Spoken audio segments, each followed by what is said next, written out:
Okay, right. So hi everyone. I would like to welcome you all to Cornerstone Partners website web series, Be Brave, Be Agile, Be Resilient. So this web series is focused on discussing a number of topics relevant to our community during these challenging times. And for those of you who have joined our previous webinars, hi and welcome back. So nice to have you again with us today. And for those of you who have joined us for the first time today, hi and welcome. Glad can you hear me? Hi, Precious.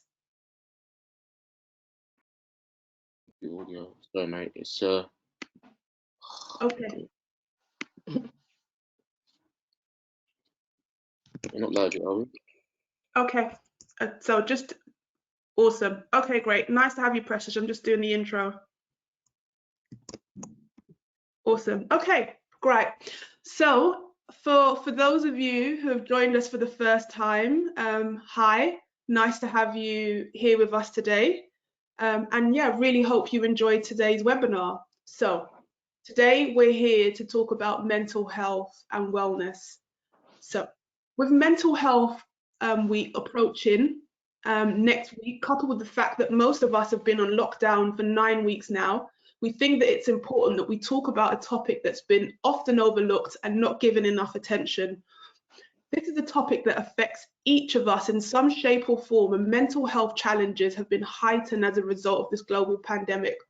Whether you've been battling with mental health previously or you're recently struggling due to the fact that you've been financially impacted, or have to stay indoors and this has been a challenge, or that your kids, family or partner, as much as you love them, are doing your head in lately. And I can go on forever about the many things that are making life especially challenging for us all right now. But I want to end on a positive note, and on a note about the importance of trying to stay positive and taking care of ourselves and our loved ones and getting the support that we need. So taking care of our mental health isn't a bad thing, and we need to detach the negative stigma that is often associated with, one, acknowledging and accepting mental health challenges, two, feeling confident enough to openly discuss the challenges and ask for help, and three, actually getting the support that we need. So why are we here? Today, we're here to have an open and honest conversation about mental health and well-being. We have some amazing panelists who are here today to share their experiences, expertise, knowledge and guidance with you all, and I'll introduce them to you in just a bit, but we are so lucky and blessed to have them here with us today. So who are we? For those of you who have joined us for the first time today, we are Cornerstone.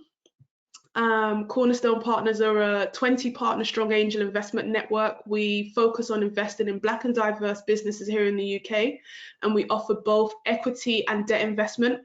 We are passionate about changing the status quo, changing the narrative and creating spaces and access to capital for Black and diverse businesses here in the UK.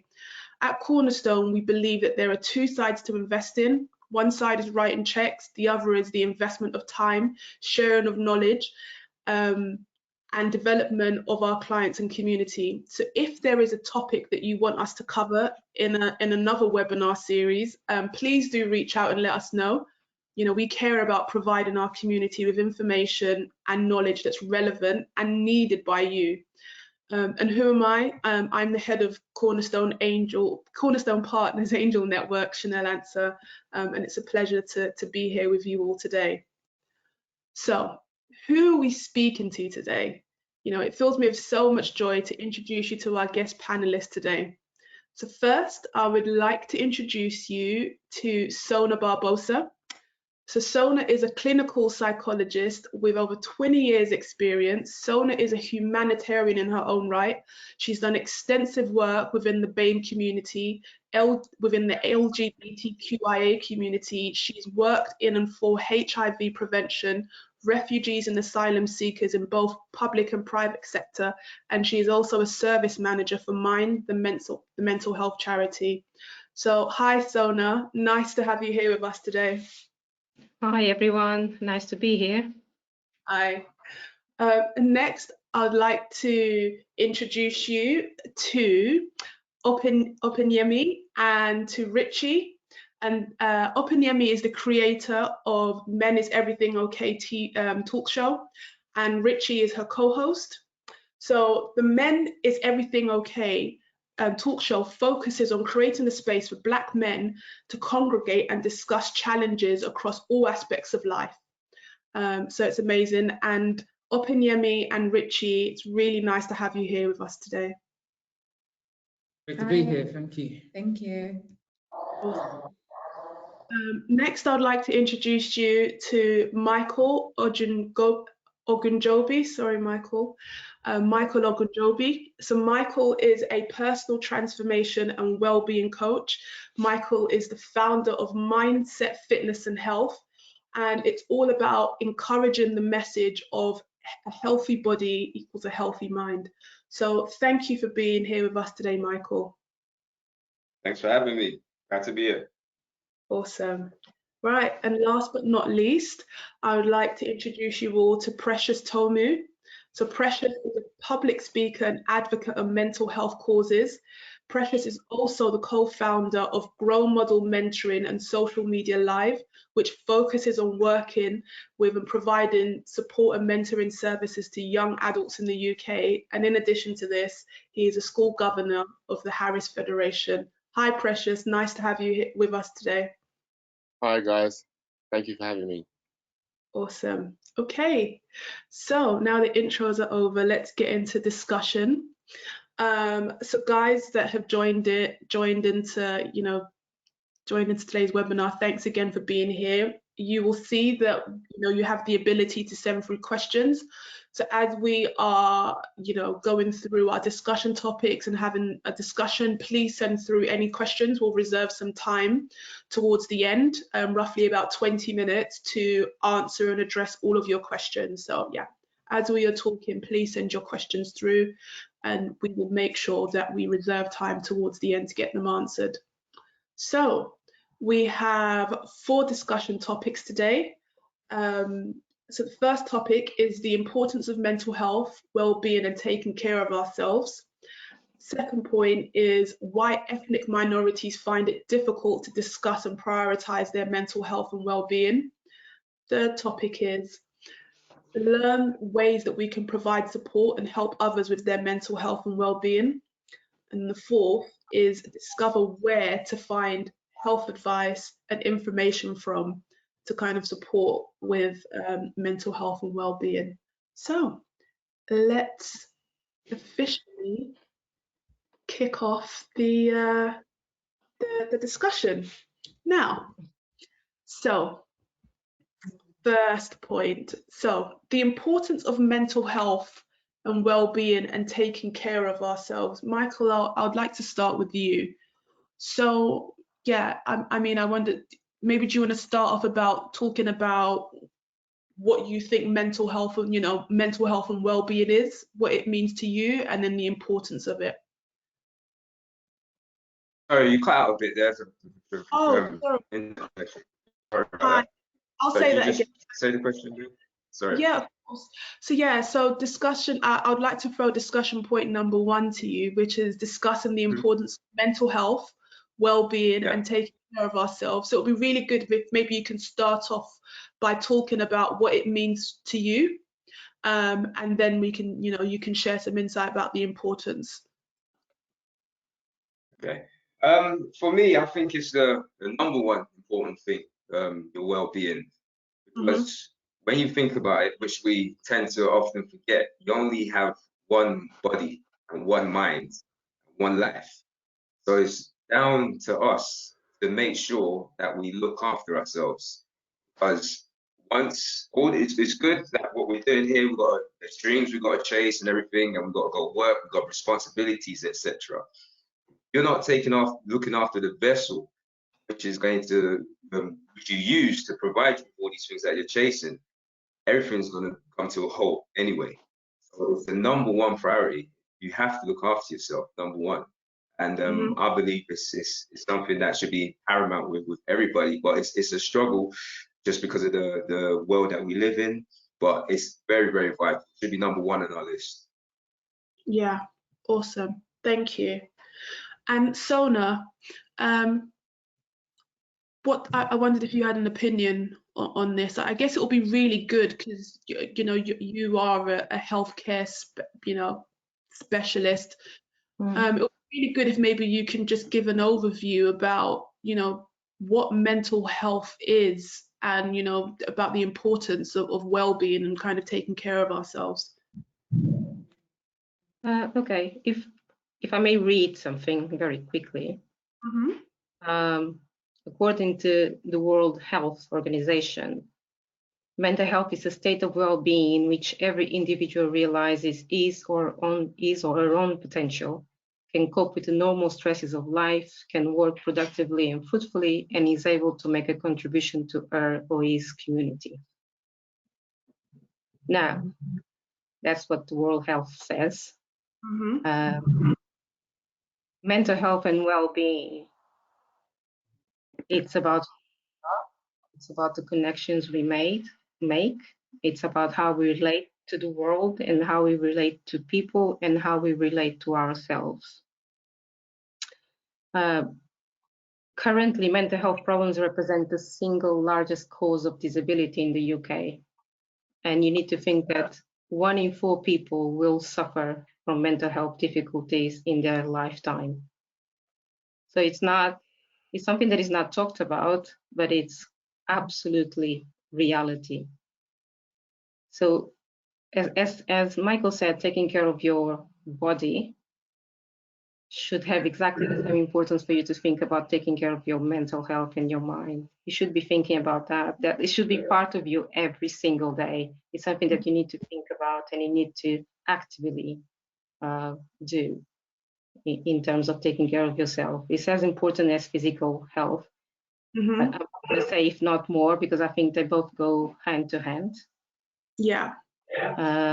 And one can influence the other.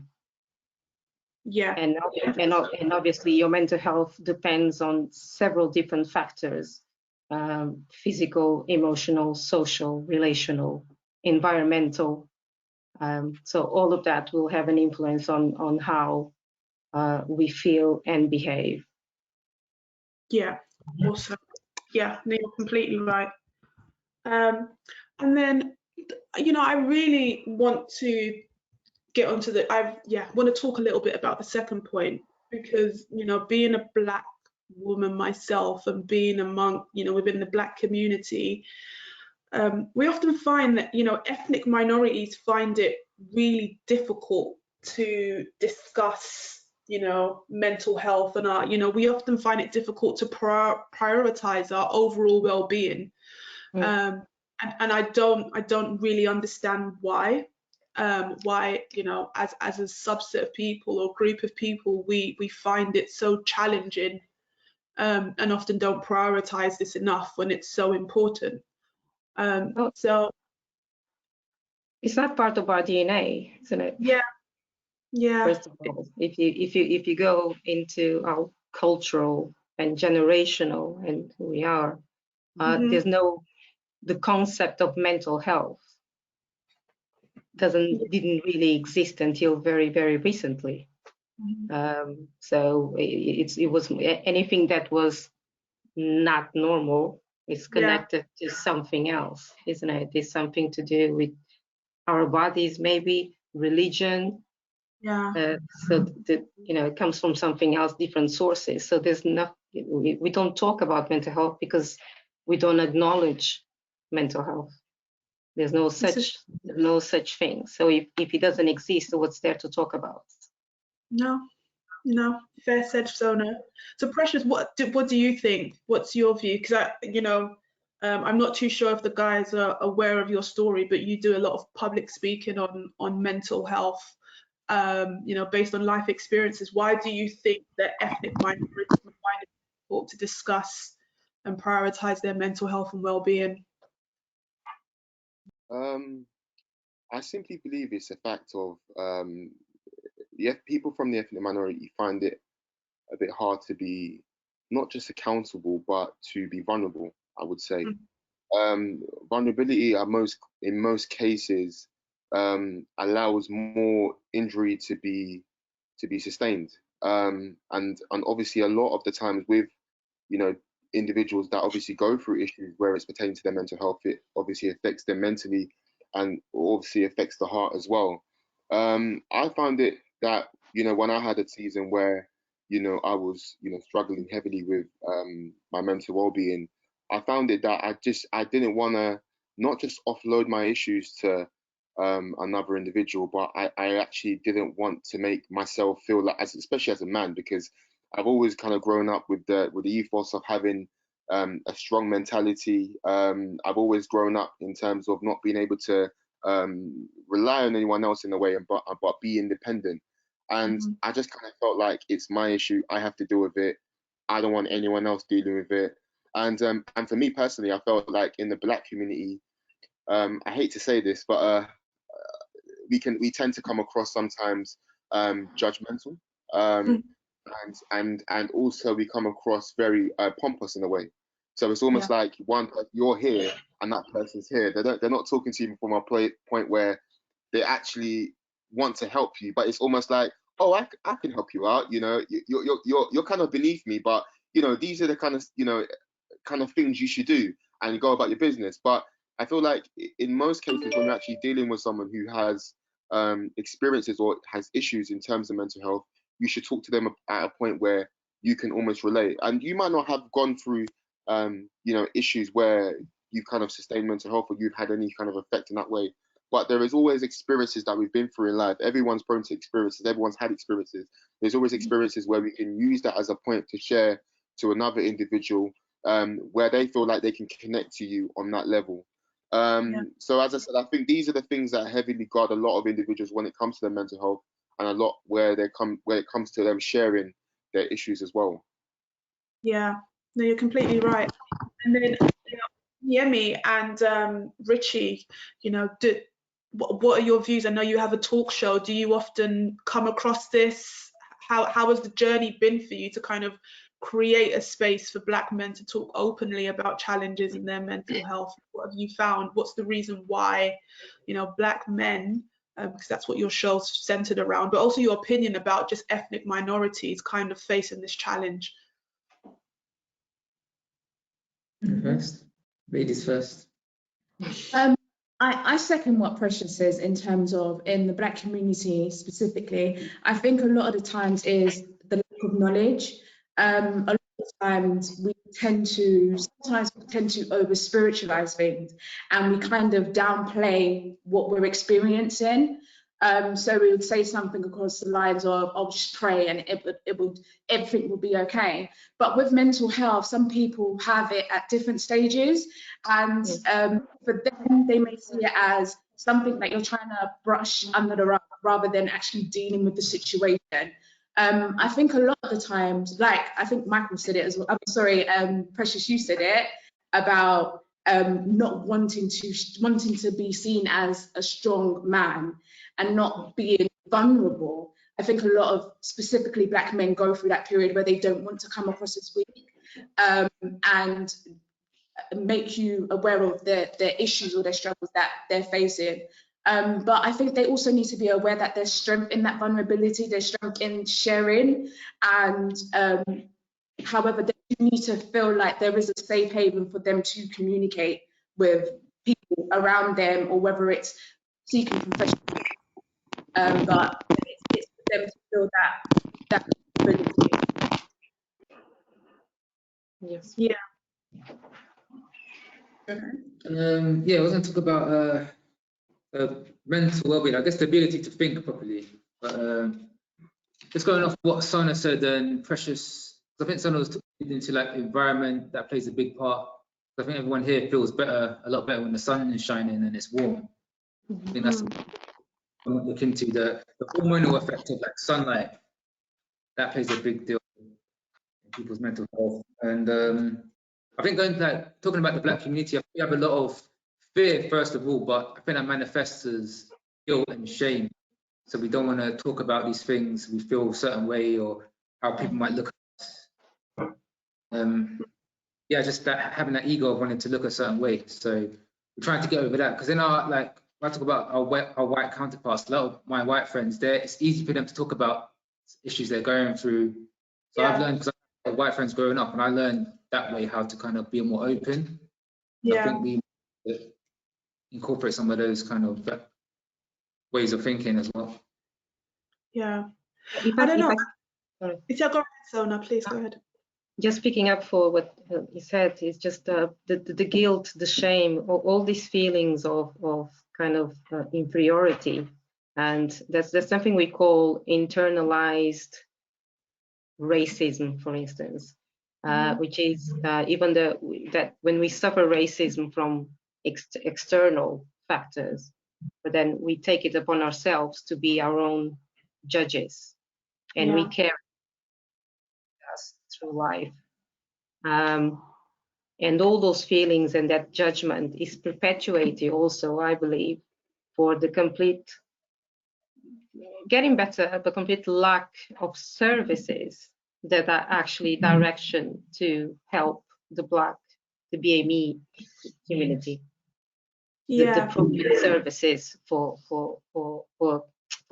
mental health services and then you see how different factors will actually intervene to increase the rate that the BAME community will suffer mental health in comparison with white community, for instance. We are 7 times more likely to suffer from mental health issue. We are 5 times more likely to have a psychosis breakout, for instance. Men are 4 times more likely to commit suicide from the BAME community. We will end up more in the secondary care faster than members from the white community. Why? Because they will access primary care first. Yeah. They are able to say there's something wrong with me. Yeah. So they will get that access. By the time we access those services is when we are in crisis. It's because we never said anything, but we collapsed and there's no other resort than that. The same way you will see more members from the BAME community within the criminal justice suffering from mental health issues. They were never diagnosed or never assessed properly.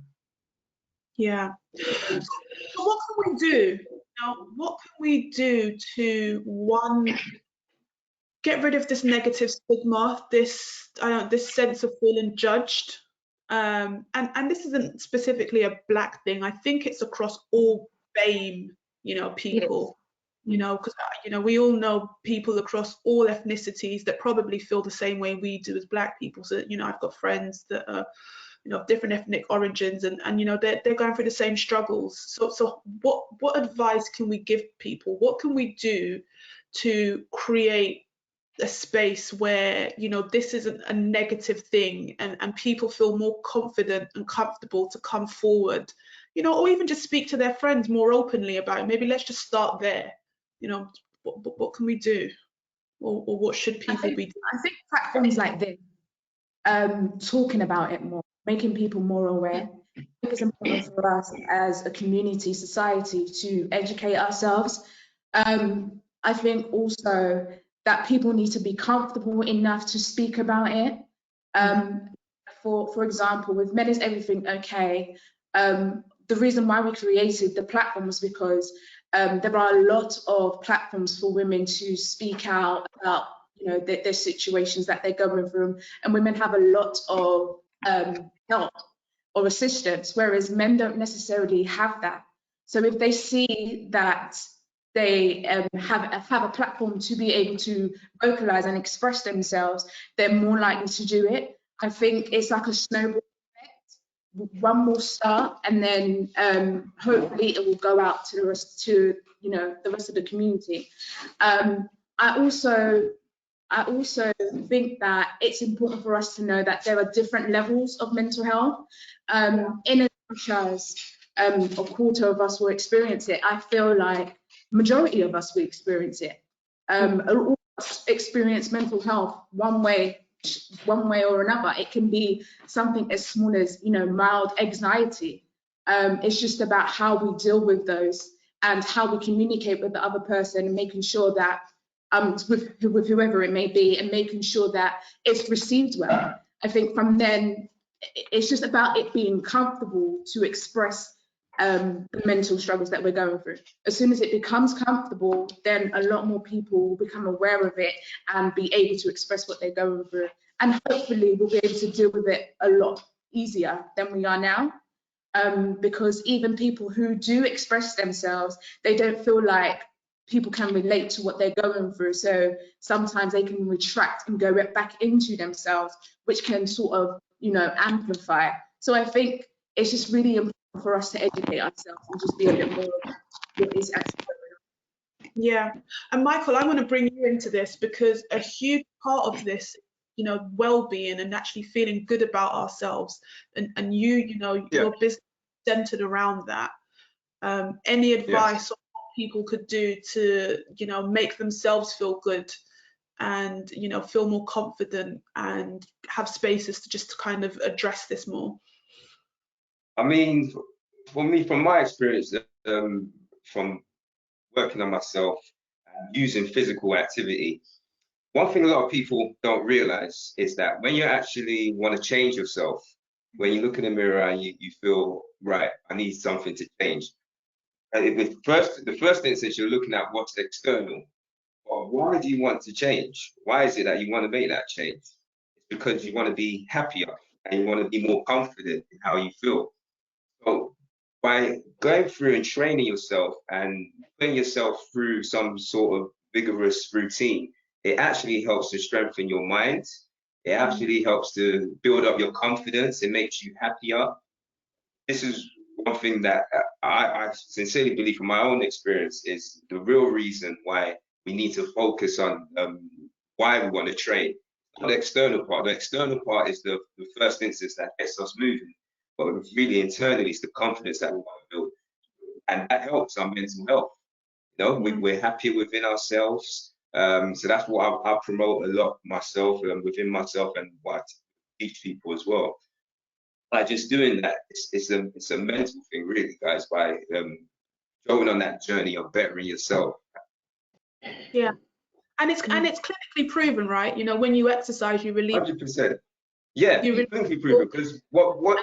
Sorry to cut you. You release the same kind of substances that you would be chemicals, if you have an antidepressant.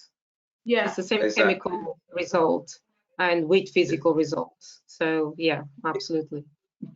You actually release something called serotonin, which is when you and endorphins as well. But it's the serotonin, when you actually have a lack of serotonin, that's when you have low self-esteem, you feel slightly depressed, and you feel down. But what boosts your serotonin? Physical exercise. Yeah. And one of the reasons why it does that. Have you ever been in training and you've ever tried to feel depressed or feel in a bad mood?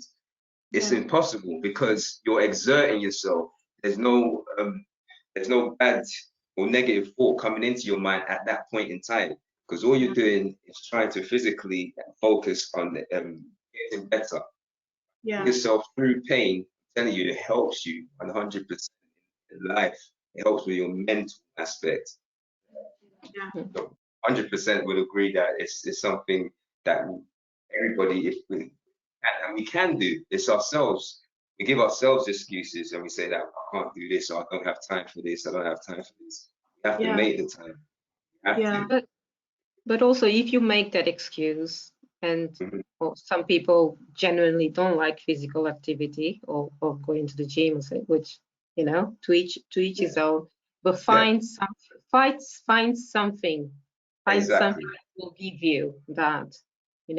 Go dancing, go whatever it is, but find something. It will get you. It will get you there. Exactly. It will get releasing those chemicals that make your mind feel good. Yeah. Yeah. And so I just want to. Sorry, go ahead, Sona. I'm sorry. Just coming back to what needs to change. Just because I'm really passionate about it. I mean, I think Open said it is about talking about it. It is about being comfortable about it. but it's also by starting this conversation very early, not just adults. It's starting this conversation with our children. It's starting conversation with our youth. Because if we start early, then we can prevent adult mental illness. Yeah. You know, and we can't forget that we have children suffering from depression, from anxiety, for everything else. So we need to start this openness, this conversation early. We need to talk to our children. We need to talk so they can actually. There's a work I do with the Somali community, for instance, that it's the youngest. They are educating the eldest.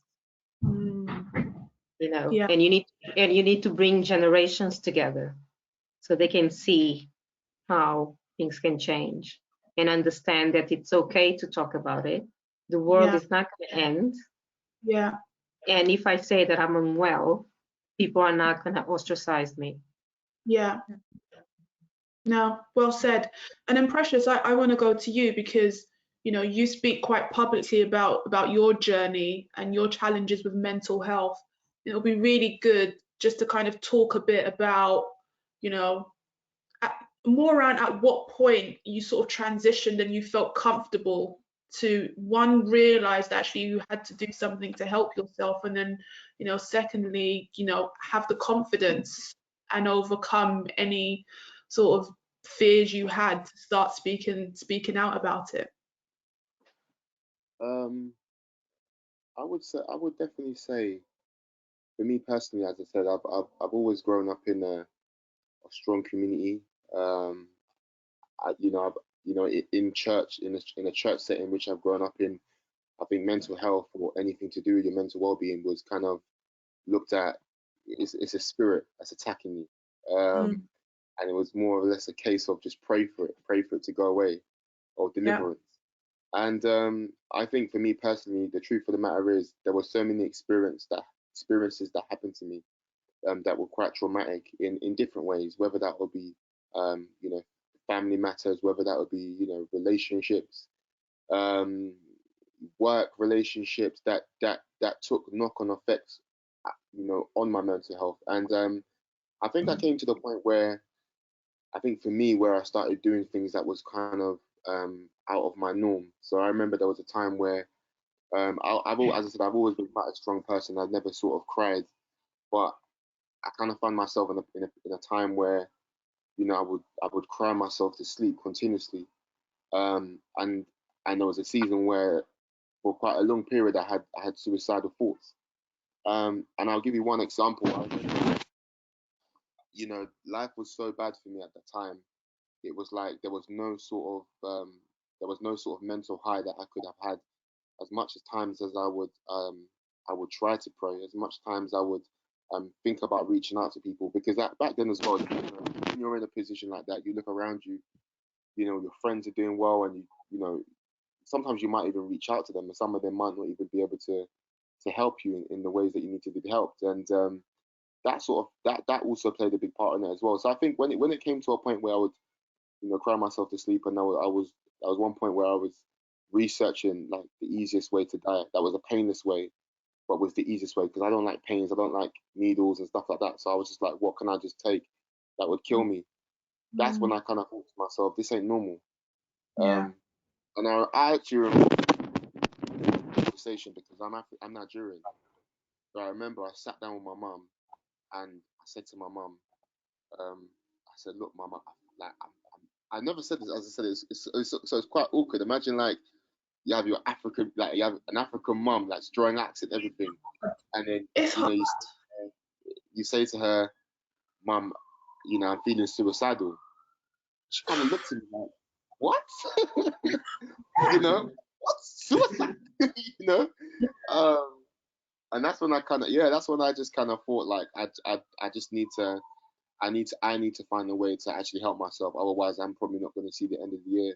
So it's funny what Michael was saying, actually, because there was actually a long period of time where I had nothing else to do. Most of my times I was, in my room. I didn't, go out. I didn't, go out to the public. I didn't communicate with anyone, and it just affected confidence so much. Like when I actually started talking to people, it was difficult, and I've never been at that point in my life. So as I said, it was funny what Michael was saying, because I actually started going to the gym. So I found myself actually just randomly going to the gym. There's one gym called The Gym. It's always open 24/7. So times where I really felt low, it might even be like 2 o'clock in the morning at times, I would just go and just work out, and then at least I would feel a sense of being. So I think the best thing to do, I think if anyone is in that state, I think you have to first of all realize that right now, obviously in that position, you always feel like you're in the middle and you feel like there's no end. But you have to help yourself to actually be helped. That necessarily means, as I said, going out, being around communities, being around, people who actually have your best interests at heart. There are people that you also, as I said, you have to be careful of, because there's some people that you might be vulnerable to, and they might use that to their advantage, whether that's to gossip or whether that's to, whether that means they don't have your good intentions at heart. But there were genuine people, as I said, around me, other than some friends that weren't really too helpful, that that were really there for me, that would really understand where I was coming from, and they would speak to me on a level where it's like, you know what, I understand where you was coming from, I understand where you're coming from, and what can we do to help you? Because at the same time, as I said, I wasn't in my church community at the time, because there were issues happening at the time with my church. I wasn't in work because at the time, in terms of work, it just didn't work out. So everything that made me, to be honest with you, a man, which was finances, which was spiritual covering, it wasn't there. And I really didn't have any mentorship back then either, because it was, there was a lot of confusion there for me as well. So as I said, I just think it's just a point of, as I said, doing something that keeps you motivated. I remember the point when I actually started coming out, I met my wife, which was a blessing. And she's a professional photographer, so she loves taking pictures. So she was like, let's go out into London and let's take some pictures. And it sounds funny, but stuff like that actually built up self-confidence, because I never really, I would post pictures, but I never really wanted to be, on the forefront. And I've never had any sort of professional pictures taken like that either. So it was amazing when we did that, and stuff like that, going out, communicating with her, venting how I felt, where I am. I remember literally my wife, when I first met her, her family, they're not really into talkatives. So I remember when I met her, I was just talking so much, and she was like, this guy talks a lot. But it's because literally, like, that was like 7, 8, 9 months to a year's worth of pain that I held, and I didn't share with anyone. Obviously I don't really talk as much as I used to, but like that was my way of expressing how I felt. And as I said, every time I was sharing it and I was talking with someone I trusted and someone I believed in, that would believe in me, she was able to give me the right advice and the right words to really come from me, which was really helpful to my journey moving forward. And as I said, there's I know you mentioned that, in regards to what we do at Grow Model, I work with so many young offenders all across the UK. Today, I just came back, literally just now, I just came back from Doncaster not too long ago. And I had a situation where a young person had a court hearing, and he was very, very angry because he wanted to go home, and he wasn't able to go home, and he flipped, and he, as in like smashing everywhere up, like flipped. And I had to talk to him at his level. So I had to just, kind of bring myself down to his level, to his frustration, to be able to have a conversation with him. 20 minutes later, we're having a laugh. We're laughing and talking about drill music, because that's what they tend to love. So that's where I'm coming from. So you could see someone in a situation where their mental health is, as I said, being affected. You bring yourself to the level where you can have that conversation. You understand probably some sort of sadness, some sort of misery that you could relate to their situation, and a positive outcome after that. So yeah, hopefully that sort of helps. No, that's really great to hear. So just a few kind of key things away. The importance of feeling comfortable and having a space, whether that space is a person where you feel comfortable that you can have an honest and open conversation with that person, and that person actually has taken the time to connect with you and actually listen to what you're saying, and not judge you. So it sounds like when you had that within your environment, then you were able to open up, and for you personally, Precious, that space was your wife and her family. So yeah, it's good to help. So thanks for being open and sharing that story with us. No worries. Yeah, Awesome. thank you, Precious. I think it's really important. I think if you think about maybe the third topic of this discussion is how can you support other people, and those are definitely for me the key points. Is someone who listens.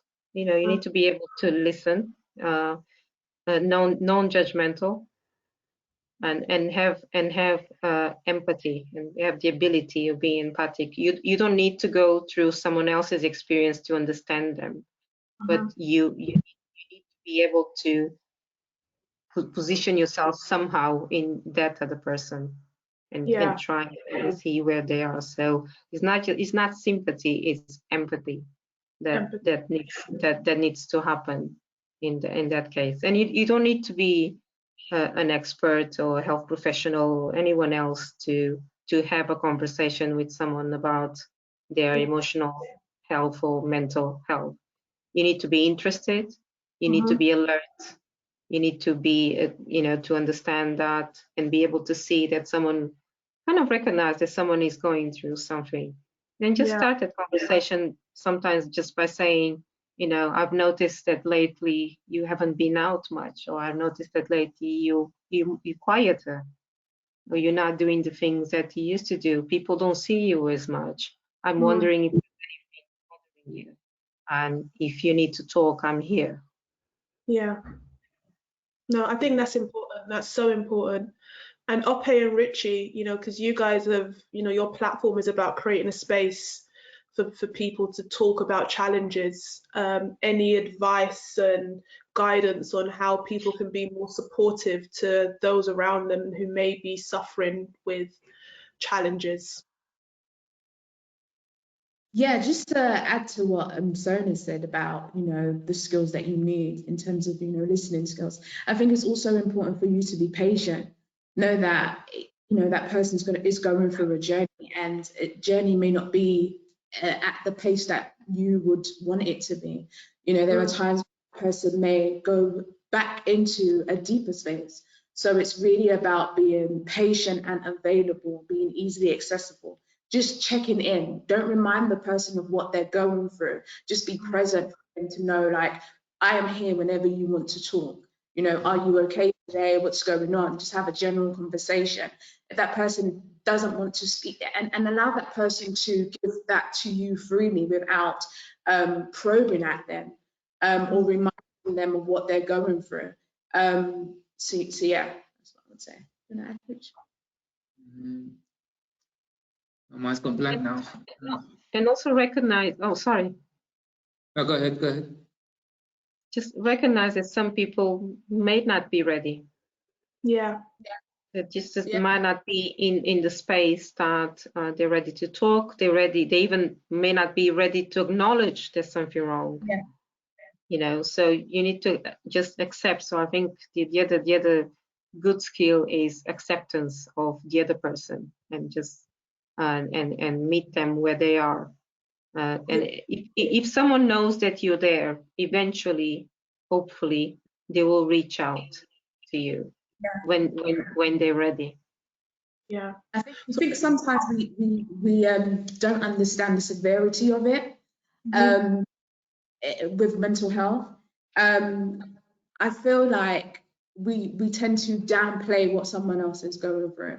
So in terms of like Sonia said about they may not be willing to accept what they're going through, but once they are willing to accept what they're going through and they are able to seek professional help, one thing that they also need to do is also do the work themselves. You can receive support, you can receive all the support, all the love, all the advice, but know that the work really comes down to you as the individual. Otherwise, it won't be so effective. I'm big on it, like empowering people to kind of help themselves, because I've been through my own trials and tribulations with mental health therapists kind of thing, and I learned myself that you do have the ability to heal yourself. You just need to know certain things. Like coming back to mental health, like knowledge, we need to increase our knowledge of the whole subject and just how to take care of ourselves. Like people don't know how to eat properly, don't know. Diet is the big one. How to exercise as well. That Michael touched on. So a lot of these simple things that we can do for our body. People don't breathe properly. That contributes to a lot of stress. Taking a deep breath can help a lot. So it's these simple things I think people need to learn. Okay, so I'm hearing sleeping. Help. Sleeping helps. I'm hearing from Sona. I'm hearing, you know, exercising, you know, as mentioned by Precious and Michael. You know, what else? What other tips can we give the guys that are dialed in if maybe they're facing challenges, or, you know, they have a loved one that's facing challenges? What can they do? I would also suggest meditating as well. It's something that I do a lot of. I find it helps. First thing in the morning, having a routine as well helps. That a healthy routine, as you mentioned, eating healthy. All of these things all contribute to it. Reading as well is another thing that stimulates the mind and gets you going and keeps you in a good space. And one of the things that, just to touch on that about helping ourselves as well, one of the things I think that definitely helps is discipline.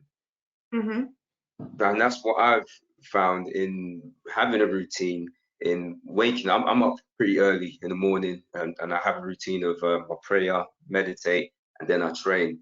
It's helped me tremendously with my mindset. Having that, it comes down to the discipline in doing it.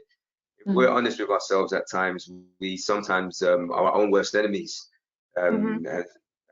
There's a saying that says the mind can be your greatest ally or your worst enemy. So it's up to us. It's down to us as well. Yes, we need the support. Yes, we need all the help, but we all carry this vessel ourselves, and at the end of the day, we come in the world by ourselves and we leave by ourselves. So yes, we got to be empathetic and be there for one another. Starts with us disciplining ourselves and getting ourselves into a routine and being real with ourselves as well, and saying, hey, I can do this as well. I can make this happen.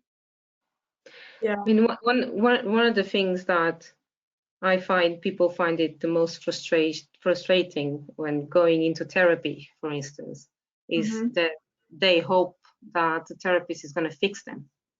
You know, and for me anyway, as a therapist, the first work that you have to do is let the person know and find out that the majority of the work is actually going to be done by yourself.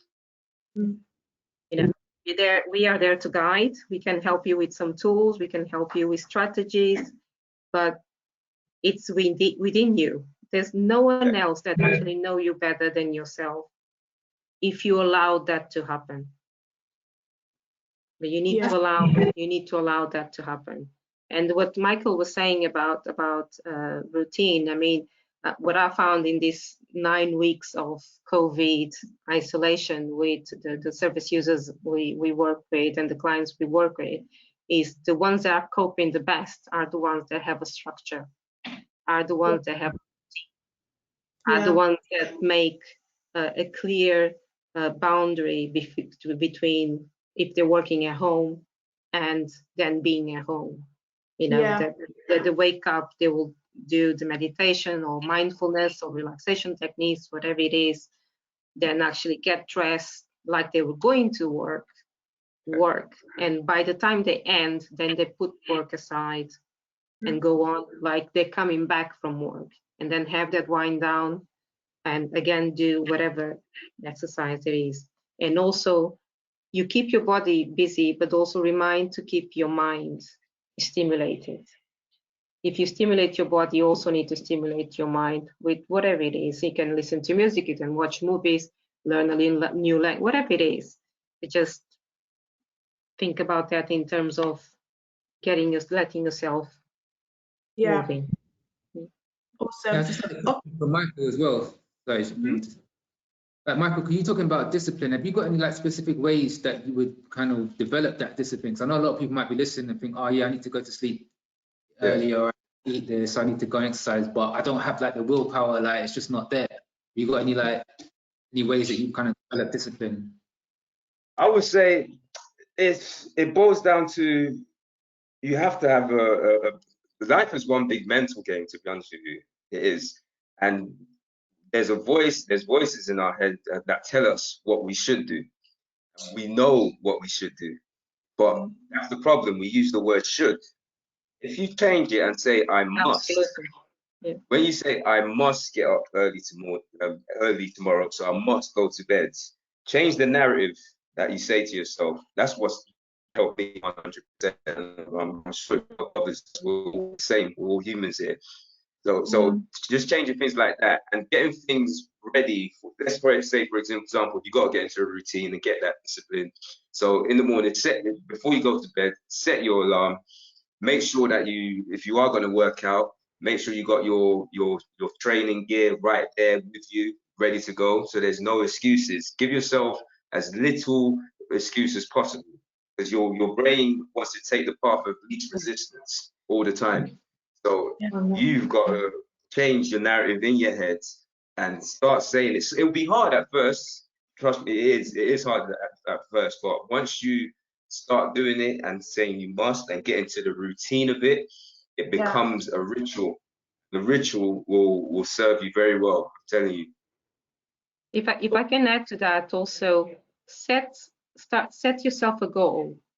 But start by smart goals. Obviously, I know that I will never be able to run a marathon, not because I'm probably not going to be able to, but because I just don't understand the need to run a marathon. But but I wasn't able to run a mile. And now I can do 5 miles. So, but I had to do a mile first. So set yourself a goal and start small and then increase. And also, praise yourself. When you've done that mile, well done. Remember, I couldn't do a mile a week ago, and now you can. So, praise yourself. So now what I'm going to do next? I'm sorry, can I just also add that another thing that's helped me, just going back to your point that you mentioned, is you have to have a why as well. Your why has to be strong. Why are you doing this? Why do you want to, say for example, look the way you want to look? You want to be happy. First and foremost, getting through that, getting yourself disciplined, and because you want to be happy, you know the benefits of it. I mean, there's a good saying and quote that I've heard before. There's two pains you can have in life. You can either suffer the pain of discipline, or you suffer the pain of regret. So it's down to us which one we choose. But we know which one's going to make us happy, and that's what we need to choose. No, it's true. So for the guys that have joined this webinar today, where can they, find information and about better educating themselves, getting help for themselves or for a friend or a loved one? Where can they find information about improving their overall well-being, mental health? Maybe let's start with you, Michael. No problem. I can say what's helped me. And I was we've all gone through dark times, as we mentioned before. I think someone mentioned it, and Upper Yemi, where there's different levels of depression. So what's helped me, we live in the age of information. There's so many things out there now, even on YouTube.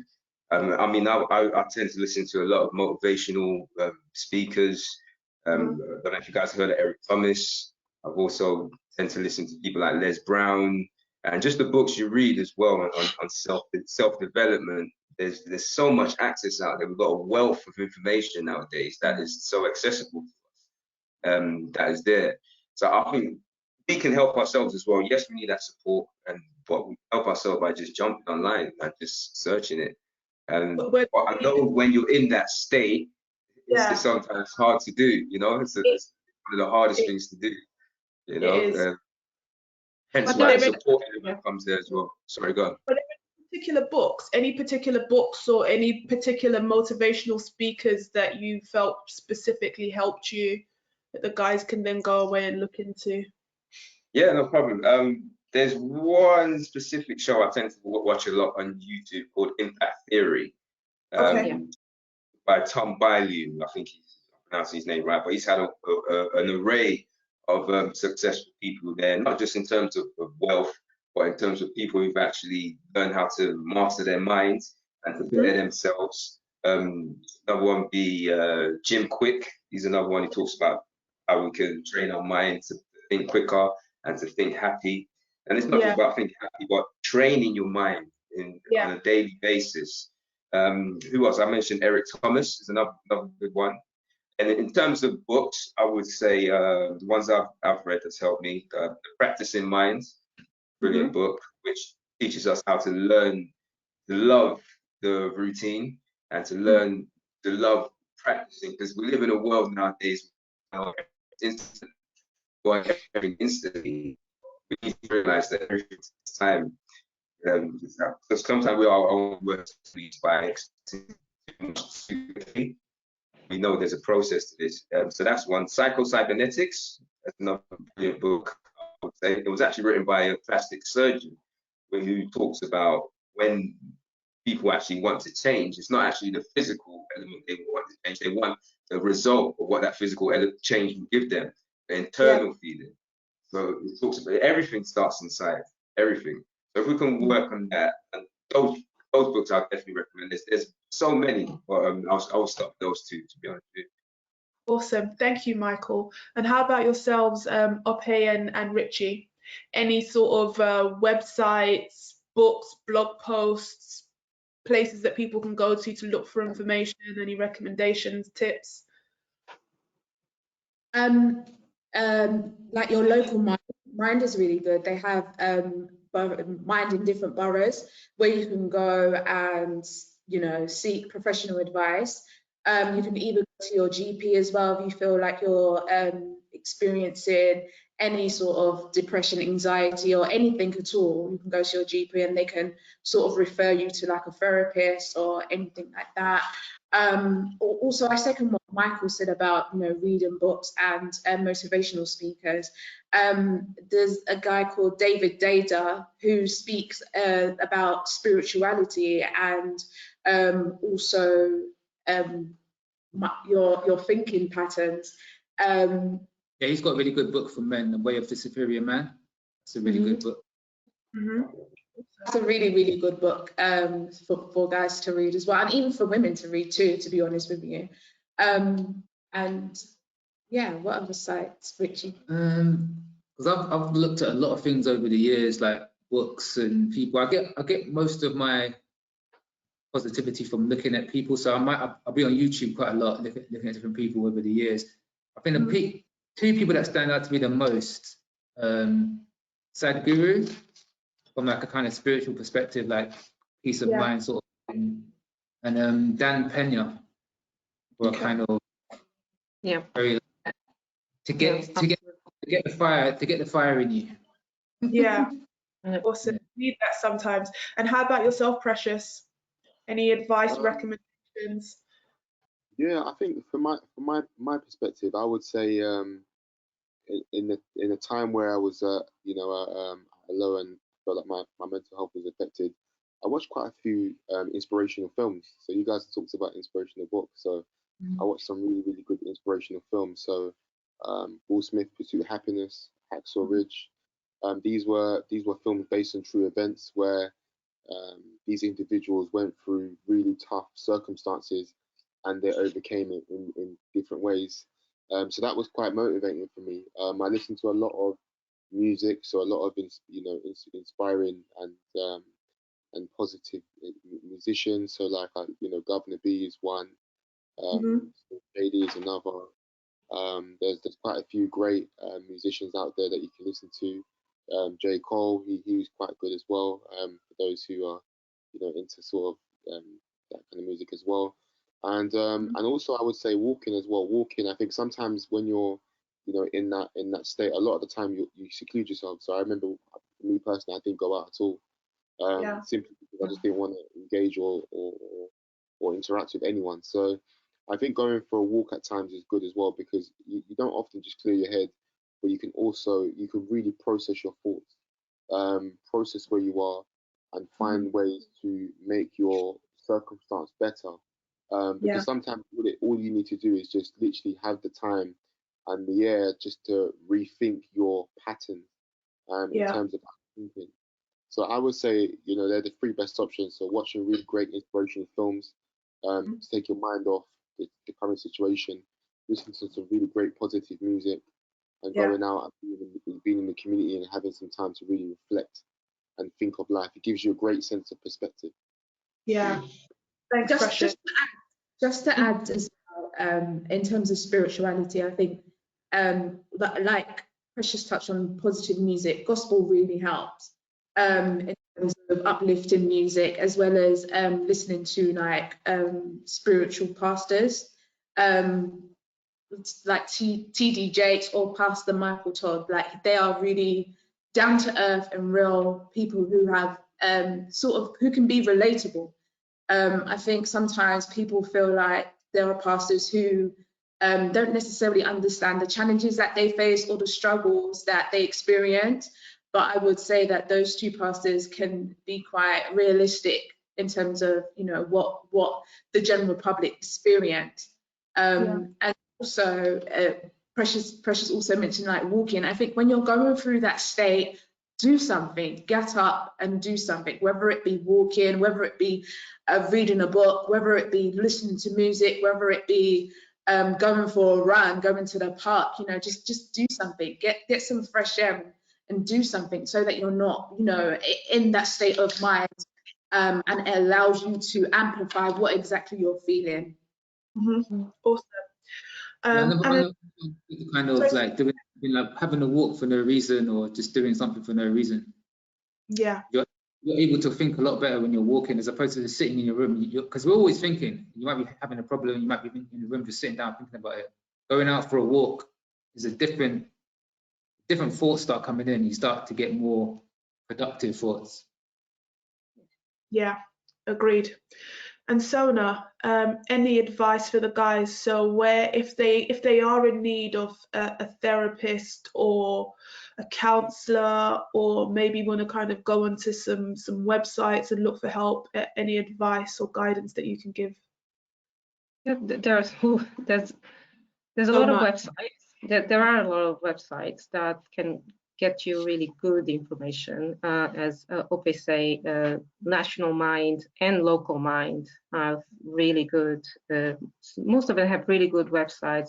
One of the things that I like a lot that many organizations do, and we do it at our Local Minds, is most of our volunteers that work with us are people that have been through some kind of mental health issues, so they have lived experience of mental health, and they want to go back. They want to give back, not just for the organization that help us, but also for anyone that wants to come to us. So we use a lot of our service users as volunteers, and they tell their story. And I always think that that's like the best learning also that you can have when you have someone that can talk to you about what they've been through, like Precious is doing. I think you learn a lot, and you can relate. So you can go to Local Minds, and also from there, the different Local Minds will have different projects that are suitable for whatever certain needs that you may have. That they can have some LGBT project, or young people project, or black project. So whatever you're looking for, you can go to the website. The NHS has a pretty good mental health website if you're able to look at it properly.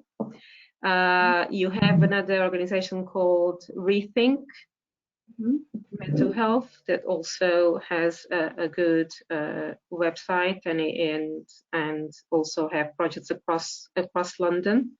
There's an organization called Thrive, THRIVE, Black Thrive, and that's for the Black community. They're based in London, but it's for all of London. And then it depends on what specifically you're looking for. You know, sometimes like domestic violence, for instance, you have Hestia.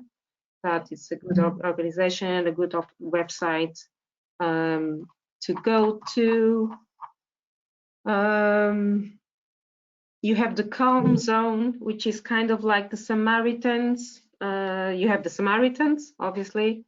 You have Age UK, because that's another thing that we don't talk much, is about mental health in older adults. Because again, that's another part of the population that doesn't access much of mental health services because they don't want to be a burden, but yet they also suffer from anxiety, depression, and everything else. So you have Age UK that go there. You have MENCAP, which is for people with disability and autism. There's a list. Okay. So I think, yeah, you guys have been amazing. I think the guys have a lot to take away. I would like to move on to questions because a few of the guys have been sending through questions for you to answer. So I would like to throw this question to Precious. So Precious, the question is, what impact do you believe that social media and the pressure of a successful life has had on our mental health, and how can this be managed? Well, that's a very good question. I believe that social media has a very, very big impact on a lot of people's mental health. I remember when I went through my time where I was suffering mentally. As I said, I would look at so many people online and so many of my friends, and everyone looks like they're doing well. And I'm in this state where the truth of the matter was I wasn't working. I was really, really low to the point where I wanted to commit suicide. And I thought like the world would be a better place if I wasn't here, and no one would even realize because everyone's having fun. So they're the negatives, but I think the positives are, at the end of the day, you can't compare yourself to anyone because your journey is different, and everyone has a different purpose. Everyone has a different assignment, and the truth of the matter is, you don't know what that person's had to struggle to do to get to where they are, or what negative stuff they've actually had to do to get to where they are, because all you're seeing is for face value. And in most cases, the truth of the matter is, 99% of times, when you see someone online and they look like they're living their best lives, as they say, most of them they actually have issues and problems, and some of them ain't. Some of them might post amazing pictures, but some of them they might be struggling mentally or financially. You don't know these things, so I think you have to really understand that in your mind, you're actually set apart. Your destiny, your journey is different from every other person's. You know, in regards to this position I am in today, I thank God because I never would have thought I would be in such a position, and so many achievements and so many responsibilities. But it took me to think that I am different, and I had to focus on my craft, and focus on building myself and focus on becoming a better person. I always use this analogy where I say that so many people look at other people's plate of food, their own food is getting cold. You really have to just, as I said, when it comes to comparison, comparison obviously online, you have to know that you're all set apart. You don't know what that person's done to achieve what they've achieved or done what to get to where they got to. And you just have to focus on being the best person you can to do what you do and to do it diligently. If you have that mindset and you have that sort of point of focus, you won't even think about anything to do with, social media presences and all that other stuff as well. Thanks, Precious. Not only that, you need to remember social media is what exactly says. It is social media. It's something can be artificial. I saw a cover the other day that says, this is my Facebook, is not my real life. You need to remember that, and also you need to have a balance that you can have a Facebook life or an Instagram or whatever it is. Don't forget to have a real life. That's so true. So Don't forget to have, you know, as I called, meat and bone friends outside. yeah, so true. Got another question for you, Sona. So, if someone in crisis reaches out to you and discloses a suicidal thought or self-harming thoughts, taking empathy into account, how can you comfort or say something positive to help and support them so they don't misinterpret your comments in a way to make them feel worse? Well, it's scary when someone says that to us, first of all. So you need to acknowledge that, you know, and to say, I usually say, you know, I'm really sorry that you're hurting in a way that is making you to go to this place. You know, I can't begin to understand or to feel where you are, but I'm here. Is there anything I can do? Yeah. First of all, but also is about when someone says something like that to you, for me, it's about risk and risk assessment. It is about how far are you thinking? Like Precious was saying, you know, to the point that he was investigating the pain, the less painful way to go. You know, is the person there already, or is it just an idea, for instance? So kind of just having this conversation. So when you say that, you know, you feel like not being here or you don't want to live anymore, what does that mean? Just trying to understand. I'm not here to stop you. I'm here to understand, you know, and is there anything I can do to help you go through what you're going through right now? Yeah. So it's not about judgment, you know, it's not about judging. Like some people say, oh my God, why you want to do that?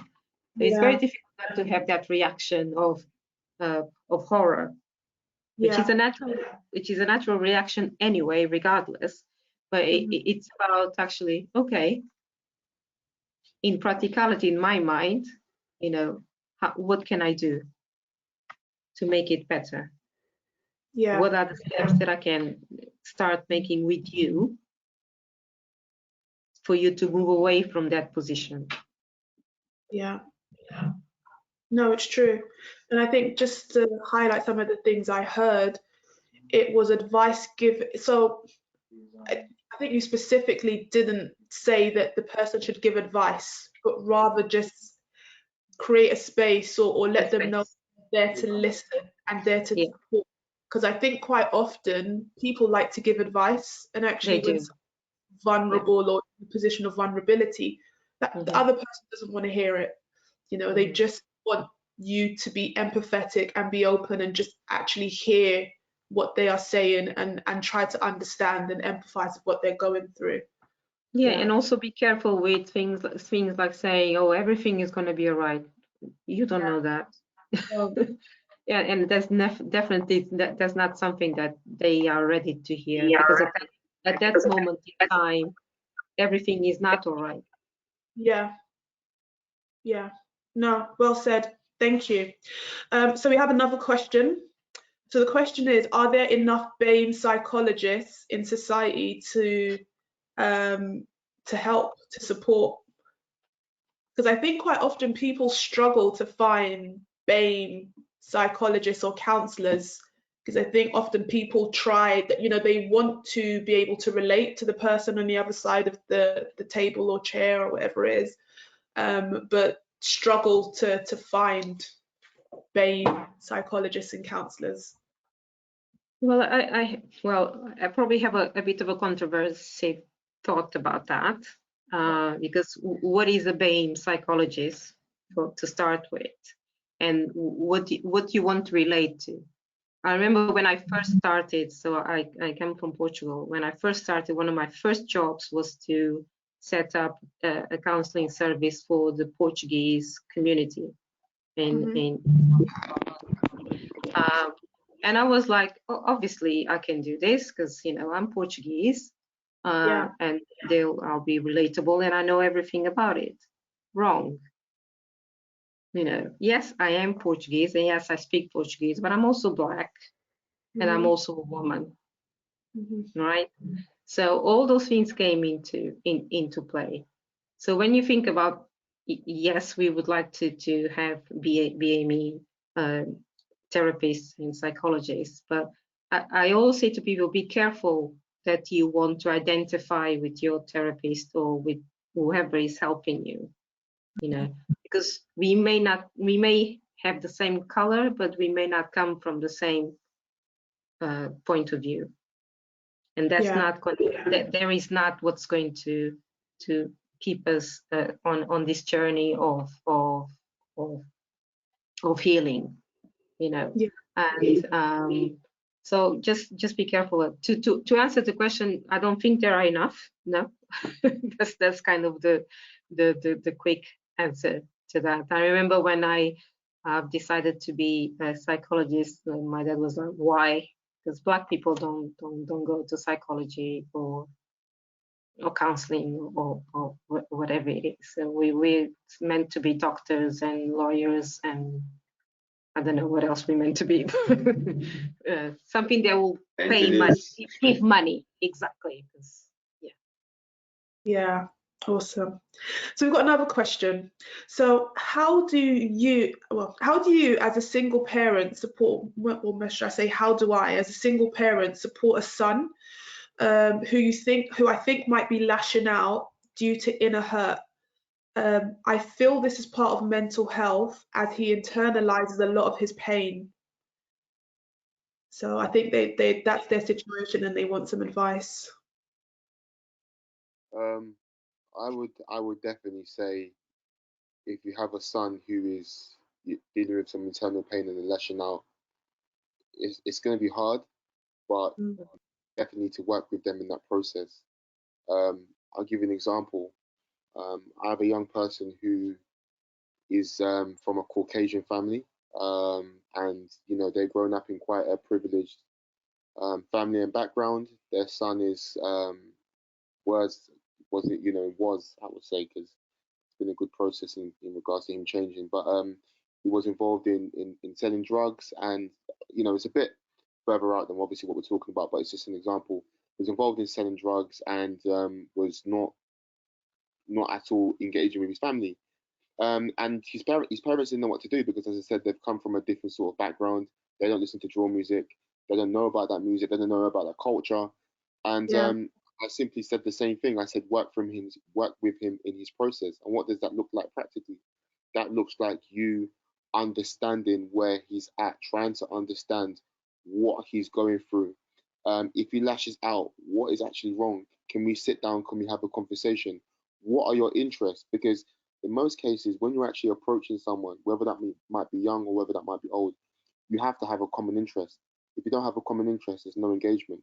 So in engaging with your son, your young person, what is he interested in? Finding that medium to approach him. So let me give you an example. This young person, he or like any other young person, he likes money. He likes games. He likes to play PlayStation.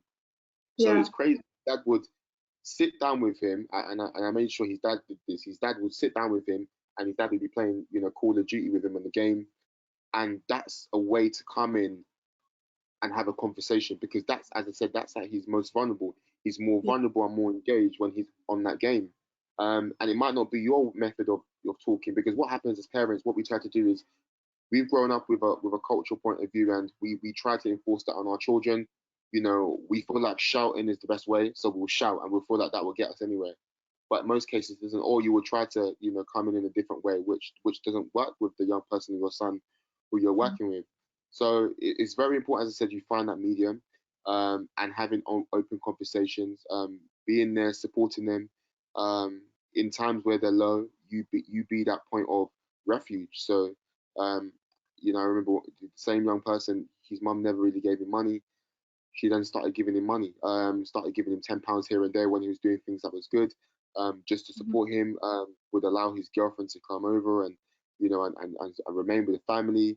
And then that way his guard came down, he became more vulnerable to the point where he's now thankfully changed. And that's been, as I said, that was a process of 4 months, 3 to 4 months.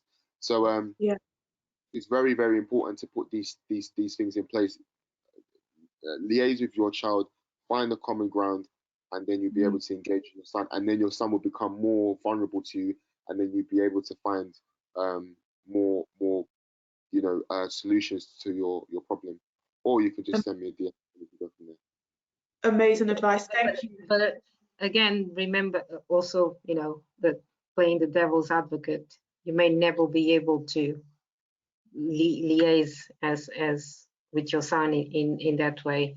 So don't forget external resources that you can also go and look for if you're struggling as a parent. There are a lot of groups that will help single parents or help parents. And also, I mean, if it's anger issues, you can find a different way for him to channel this anger, whether it's with physical exercise, for instance. There's a group of young boys that starting boxing at the moment, for instance, and the parents will come along, and as Precious says, at that point, then you can start building up that connection and that relationship again, because it's almost it's almost like you'll need to build a new relationship with your child, because this is a kind of a different way, part of their life where they are. Something has happened that you're not privy of, that you'll need to go and discover where it is. And only your child will give you access to that, but you need to be patient. Yeah, no, you're right. And last question for Michael. So how do you stay strong at all times when people are constantly looking to you for strength, motivation and guidance? Good question. How do you stay strong? I guess, as I mentioned, it's for me, it's very important to have a routine and be prepared for what life will throw at you.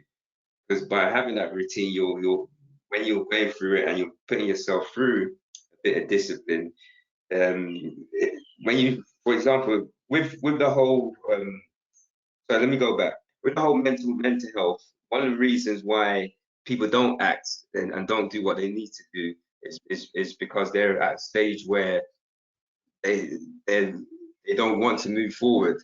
So by having that discipline there, by making sure that you keep going and keep moving, it's one of the things that's helped. Sorry, let me restart. Sorry, I had a bit of a sorry guys. Let me restart that. What's helped me stay strong, number one, is my routine, guys. And at times it is difficult, but when you keep a routine going, no matter what other people say, it really does help you to move forward. Yeah. Okay. So it's down to routine. Routine's very important. Down to routine. Yeah, awesome. Yeah, down to routine. And yeah, that's what I'll say. Awesome. Okay, guys.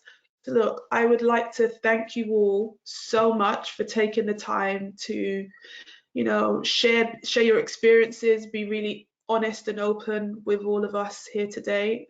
Definitely do appreciate it. So how do people get in contact with you if they need to find each of you? So let's start with you, Michael. How do people get in contact with you? How do they find out about you and your business? Well, find me on Mindset, Fitness and Health. Sorry about that. My mic went completely blank just there. You see, it all happens with all of us. It can happen. But yeah, Mindset, Fitness and Health is where you can find me, guys. And also on Instagram, it's all in one word, Mindset, Fitness, Health. And on my website as well is mindsetfitness-health.com. You can find me on there. And I tend to talk about what helps me to keep going a lot more on there and keep me strong. And just going back to that point, sorry, because I don't think I answered it well at all, is isolation at times can actually help you in terms of you build your character within that isolation period. There's when you think about a caterpillar, it only grows its wings when it's going through isolation. So putting yourself through that time frame there where you're working on yourself and really staying focused. It will help you whenever you feel that you're lacking, or you feel that there's pressure on you. Just having that there really does help. But yeah, mindset, fitness, and health is all my handles. Awesome. Okay, so just in the interest of time, guys, just because we are at time, Sona, how can people find out more about what you do, and how can they reach out to you for your services? They can reach me at Mind. If you go to Mind in Harrow, all my details are there, and you can just either email me or give me a call. Awesome, thank you. Ope and Richie, how do the guys get in contact with you and find out a bit more about what you do? So on Instagram, we are Men Is Everything Okay. On YouTube as well, we have a YouTube channel, and find us there and watch our shows and podcasts. Men Is Everything Okay again, and we're also on Twitter as well. So it's M Everything Okay. Yeah, find us there. Awesome, thanks. And how about yourself, Precious? You can simply send me an email at info@growmodel.co.uk. That's gromodel.co.uk. Or you could find me on Instagram. It's more sort of my personal life, but you could find me at Precious Tamuno. That's Precious, the more you spell Precious Tamuno, TAMUNO, and that's an underscore after. So send me an email, send me a DM, and give the direct message, and then we could continue talking from there. Awesome. Thank you so much. And for those of you joined in that have joined the webinar today, if any of you want to get in touch with us at Cornerstone Partners, you can find us on Instagram, that's cornerstone_partners, on Twitter, cornerstone_LDN. Find us on Facebook or LinkedIn just by typing in Cornerstone Partners. And I would like to thank you all, panelists, thank you so much for your time. For guys that have joined in to be here with us today on this Friday evening, thank you for taking the time to be here with us. Hope you found it insightful and useful, and hopefully you took some guidance away and some tips and some good books and blog posts and websites that you can go and look into. Hopefully you're feeling a bit inspired, feeling a bit more courageous to have conversations. And yes, and if you would like to continue the conversation with any of our panelists or any of us at Cornerstone, please do reach out. And yeah, as mentioned, our Be Bold, Be Brave, Be Resilient web series is focused on, talking about things that matter to you. So if there's anything that you want us to talk about in particular, please do reach out and let us know, and we'll create a webinar served towards addressing that topic. And just to remind everyone that it's Mental Health Awareness Week next week. There'll be ample amount of information and stuff online. So yeah, please do keep eyes and ears out, and have a blessed weekend and evening, guys. Thank you. Thank you very much. Bye. Bye now.